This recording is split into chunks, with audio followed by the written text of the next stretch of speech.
성도 여러분, 시청자 여러분, 저는 오늘 로마서 13장 11절에서 14절에 있는 말씀에 의거해서 이 시대의 상황을 넘는 설계자라 하는 제아의 말씀을 드리려고 합니다. 어떤 사람이 아주 중한 병에 걸리게 되었습니다. 기억력 상실증에다가 시력까지 엄청 나빠지게 되었습니다. 의사는 이 두 가지 병 중에서 어느 하나만이 선택 가능하다, 그렇게 얘기를 했습니다. 그래서 이 환자는 양자택일의 기로에서 깊이 생각한 나머지 과거는 이미 지나가 버린 것이기 때문에 잃어버려도 되지 않겠소.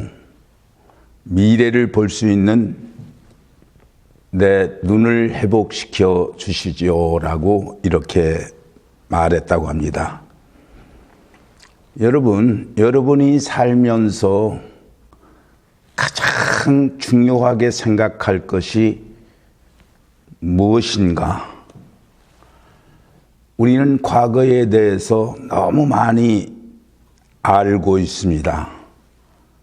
그래서 쓸데없는 기억들이 우리를 더 어렵게 만들기도 하고, 또 현재에 대해서도 너무 많이 다른 사람과 비교하기도 하고, 그래서 절망하기도 하고, 혹은 너무 깊이 알고 생각을 하게 됩니다. 웬만큼 알고 어느 정도의 것만 가지고도 충분히 살아나갈 터인데, 너무 지나친 염려를 하기 때문에 내일로 나가지 못하는 그런 폐단이 생겨나게 된다는 사실입니다. 그러나 여러분 생각해 보십시오.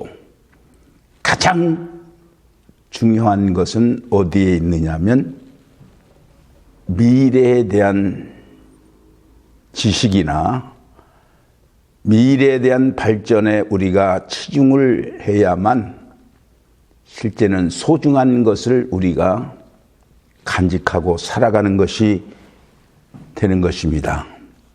그래서 먼저 우리가 생각해야 될 것은 무엇을 먼저 알아야 되고 어떻게 대처해 나가야 되겠는가를 분별할 줄 알아야 되겠는데, 제일 먼저 우리가 깨달아야 할 소중한 분야가 뭐냐면은 먼저 나 자신을 아는 지식입니다. 왜 그러냐면 내 자신이 나를 알지 못할 때에 남도 모르고 세상도 모릅니다. 교회나 교단 전체를 보아도 자기를 아는 사람은 성경대로 오른손이 하는 것 왼손이 알지 못하게 하기 때문에 큰 일을 해도 이제 나타나지도 않고 멋있는 인생을 살아갑니다.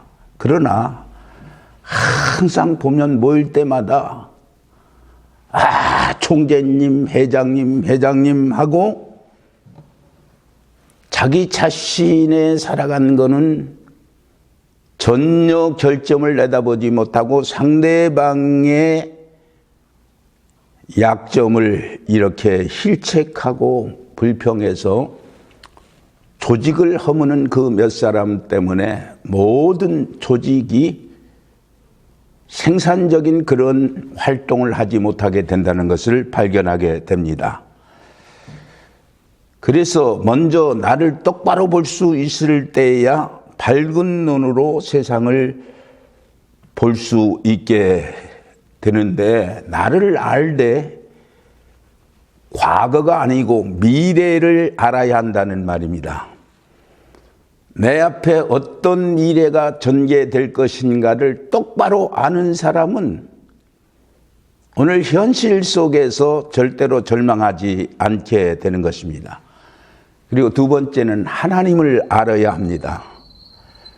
나를 알고 나를 향하신 하나님의 뜻이 무엇인지, 정말 하나님께서 나를 세상에 있게 하신 것은 어떤 기대를 갖고 나를 이 땅에 있게 했는지에 대해서, 우리 하나님이 내 인생을 어떻게 인도해 가실 것인가에 대한 그 사실을 알아야 한다는 이야기입니다. 그리고 세 번째로는 이 현주소를 알아야 된다는 말입니다.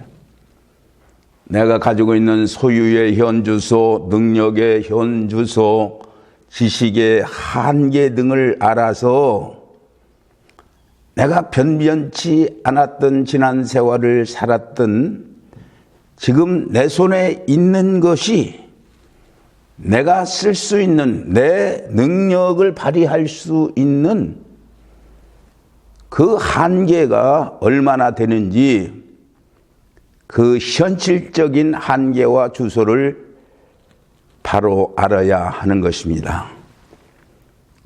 좀 죄송한 말 같습니다만, 저는 나이에 비해서 다른 사람이 나를 보는 눈이 현재 나이보다는 좀 아래로 봅니다.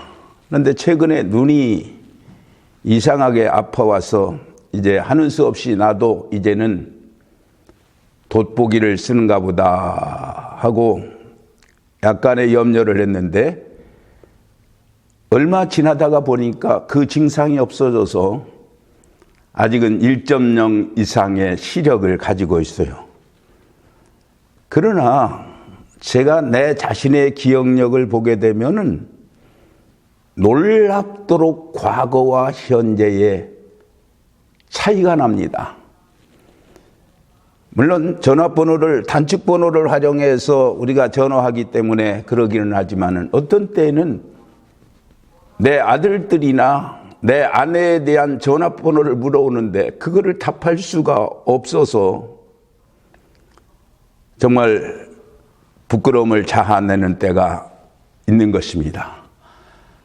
여러분, 밝고 아름다운 눈, 환한 눈이 늘 있는 것이 아니고 우리의 좋은 기억력이 계속 지속되는 것이 아닙니다. 도대체 지금 여러분 수중에는 얼마만큼의 시간이 있으며 얼마만큼의 가능성이 남아있다고 생각하시는가?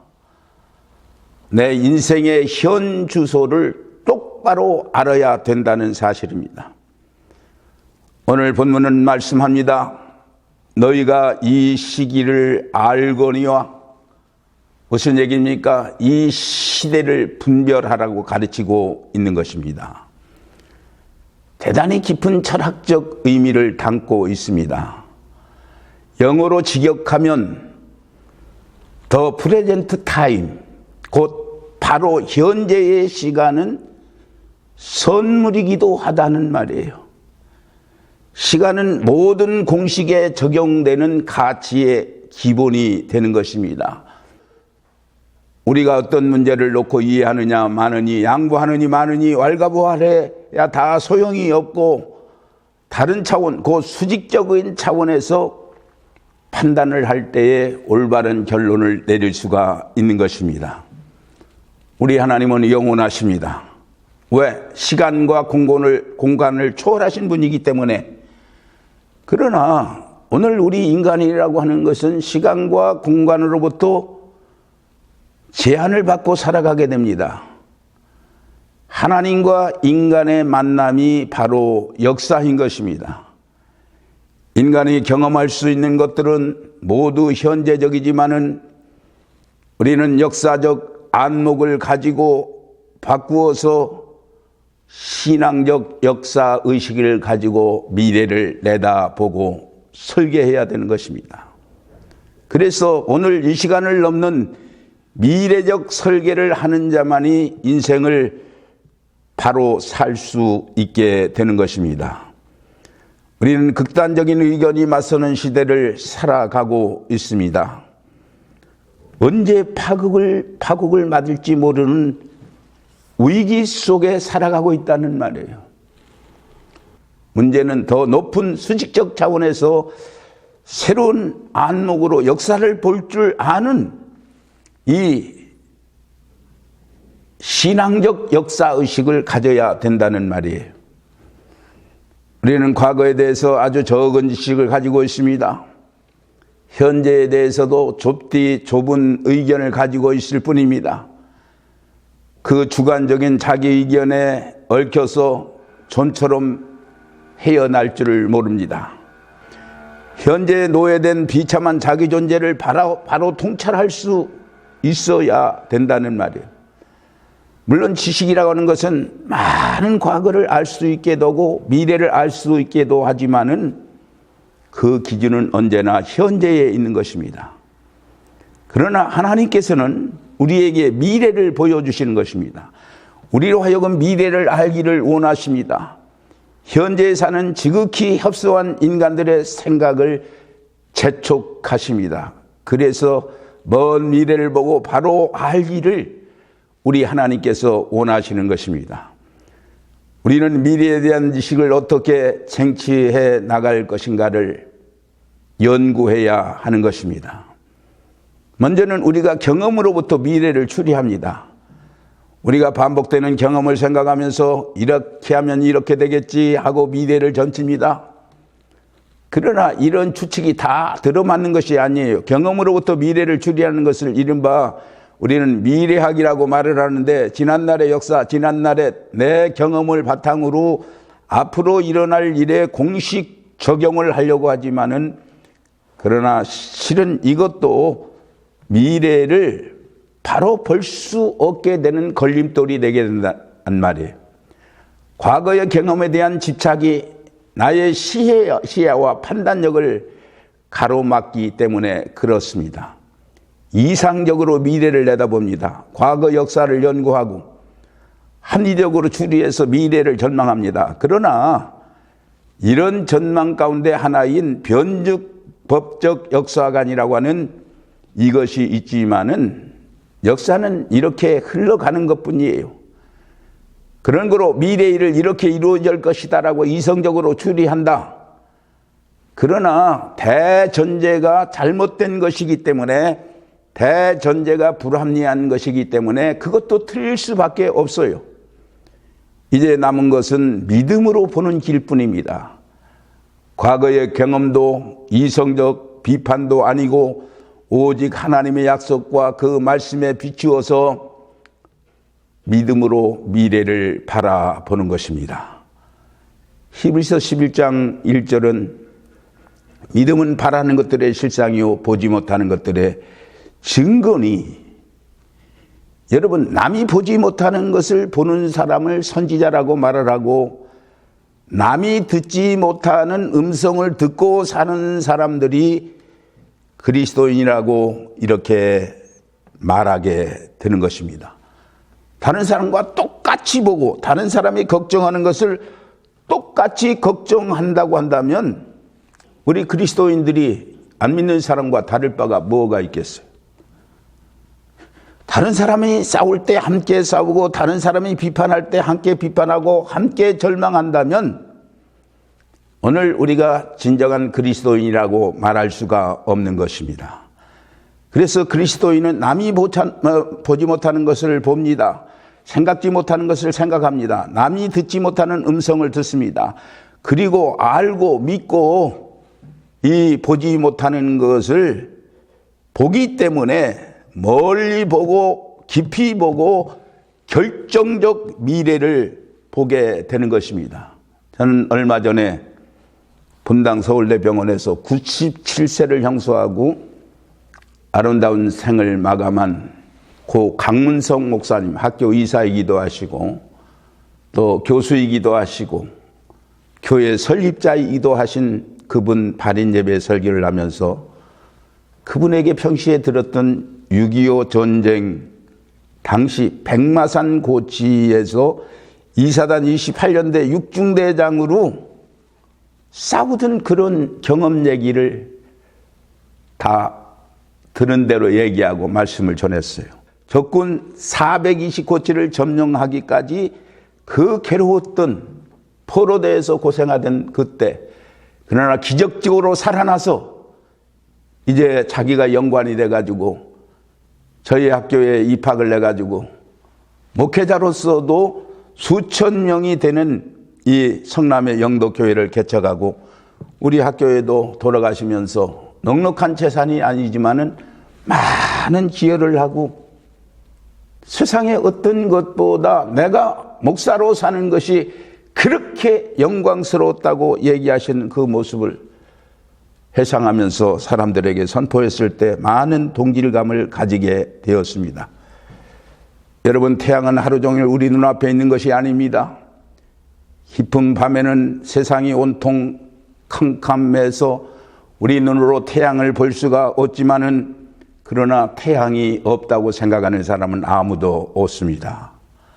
세상이 허무하다, 무질서와 폭력이 난무하다, 너무나도 복잡하고 너무나도 암담한 그런 세상을 살고 있고 이해가 되지 않는 그런 아픔도 있지만은 그래도 어딘가에 하나님의 뜻은 이루어지고 있다는 사실을 우리는 알아야 되는 것입니다. 그래서 성경이 말씀하는 밤의 개념을 바로 알고 대비해야 되는 것입니다. 가장 깊은 밤은 의인이 고난을 당하는 거예요. 왜 악인은 형통하고 선한 사람은 고난을 당해야 하는가? 왜 의인은 짓밟혀야 하는가? 왜 의인은 이렇듯 무참하게 죽어야 하는가? 왜 죄 없는 사람이 억울한 일을 당해야 하는가? 멀쩡한 사람들이 술에 취한 자에 의해 죽고 순진한 청년들이 폭행을 당해야 되느냐? 어떤 때는 의문스러운 때도 있습니다. 이것이 깊은 밤입니다. 빛이 전혀 보이지 않습니다. 하나님의 공의도 보이지 않고 하나님의 사랑도 보이지 않는 것 같습니다. 그러나 이 깊은 밤에도 우리 하나님께서는 질서를 유지하시고 당신의 구원과 사랑을 이루어가고 있다. 그 빛을 믿는다. 그 아침을 믿는다고 선포하는 것이 우리 그리스도인의 선포할 자세인 것입니다. 위대한 선교사요 탐험가였던 데이비드 리빙스턴은 여러분이 잘 아는 분입니다. 그가 아프리카 대륙에서 선교 사업에 성공하고 무 사람으로 존경을 받아가지고 높이 높이 올라갈 때 어느 날 그는 자기를 찬양하는 사람들 앞에서 이렇게 말을 했습니다. 인생의 항로를 항해하는 우리의 배가 균형을 유지할 수 있는 것은 배 밑에 있는 바닥짐 때문입니다. 바닥짐이라고 하는 것은 전문 용어로 벨러스트라고 하는데 배가 전복되는 것을 막기 위해서 배 밑바닥에다 넣어놓은 돌이나 물을 가리키는 것입니다. 배가 가벼우면 깊은 바다를 항해할 수 없습니다. 그래서 짐을 다 버리고 나서 빈 배로 항해할 때는 배 밑바닥에다가 바닷물을 넣어서 균형을 잡아서 배가 뒤집히지 않게 항해하는 것입니다. 배가 겉으로 보기에는 그저 순풍에 돛단 듯이 평화스러워 보여도 그럴 수 있는 까닭은 모두 보이지 않는 깊은 곳에 무거운 바닥짐 때문이라는 사실입니다. 리빙스턴은 이 이야기와 함께 자기 아들 이야기를 했습니다. 그의 인생의 바닥짐이 된 것은 집을 나가버린 방탕한 아들이 있었다. 그런 아들이 있기 때문에 기도해야 했고 겸손해야 했고 그래서 무사람이 취하는 그 엄청난 역사를 이룰 수 있다고 얘기하면서 리빙스턴은 눈물을 흘렸습니다. 여러분, 우리는 분명히 어두운 시대를 살아갑니다. 무서운 희생과 무서운 고통 그리고 뼈를 깎는 아픔이 바닥짐으로 깔려 있을 때 우리가 탄 배는 무사할 수 있는 것입니다. 이 시기를 알아야 됩니다. 이 프레젠트 타임의 깊은 뜻을 우리가 알아야 된다는 말입니다. 우상숭배와 부도덕과 폭력, 걸뜯고 수근수근하는 일, 질투와 시기, 떳떳지 못한 일들이 난무하고 있는 이 세상 깜깜한 모습들을 우리는 보게 됩니다. 얼룩지고 있는 이 시대를 바라보면서 이렇게 이어져 가야 하는가는 모략과 중상의 시대가 오늘 이 시대인데, 그러나 우리가 알아야 할 것이 있습니다. 밤은 밤으로 끝나지 않습니다. 밤은 반드시 아침을 부릅니다. 밤의 끝은 태양이 떠오르는 새벽에 있습니다. 새벽으로 연결됩니다. 인생의 깊은 밤, 인생의 궁극에서 하나님의 아침, 하나님의 구원이 시작됩니다. 인생의 깊은 밤과 하나님의 구원의 아침이 현 시점에서 만나고 있다는 것을 우리는 알아야 됩니다. 점점 어두워져가는 시대에 삽니다. 그러나 우리는 저 아침을 의식할 수 있어야 된다는 말입니다. 하루를 보아도 자다가 새벽 직전인 서너 시가 되면 별빛도 보이지 않게 깜깜할 때가 있는데, 그 때가 바로 아침 새벽별에 떠오르는 것을 볼 수 있는 시간으로 알게 되는 것입니다. 밤이 깊고 낮이 가까웠으니 빛의 갑옷을 입자. 우리는 하나님의 빛 앞에서 떳떳이 설 수 있는 하나님의 자녀로 나타나야 되는 것입니다. 이제 밤이 깊고 낮이 가까웠으니 그러므로 우리가 어둠의 일을 벗고 빛의 갑옷을 입자. 낮에와 같이 단정히 행하고 방탕과 술 취하지 말며 음란과 호색하지 말며 쟁투와 시기하지 말고 오직 주 예수 그리스도로 옷 입고 정욕을 위하여 육신의 일을 도모하지 말라. 이 방탕했던 아우구스티누스가 회개하게 한 결정적인 말씀이 이 말씀이었습니다. 어느 날 그런 하늘의 음성을 들었습니다. 내가 책을 펴보라 하는 말씀을 듣고 이 성경을 펴보았더니 바로 이 말씀이 적혀져 있었습니다. 이 말씀을 읽고서 한 사람이 구원을 얻었고 그의 역사관을 완전히 바꿔놓았습니다. 여러분, 밤이 깊었습니다. 그러나 우리의 마음은 저 아침에 있어야 합니다. 빛의 갑옷을 입읍시다. 오직 주 예수 그리스도의 옷을 입고 정욕을 위하여 육신의 일을 도모하지 말자라고 한 이 로마서 13장의 귀한 말씀이 여러분의 생애에 새로운 활력과 이 평탄하지 않은 세상 속에서도 미래의 하늘의 영광을 바라보는 역사가 있기를 주의 이름으로 기원 드립니다. 감사합니다.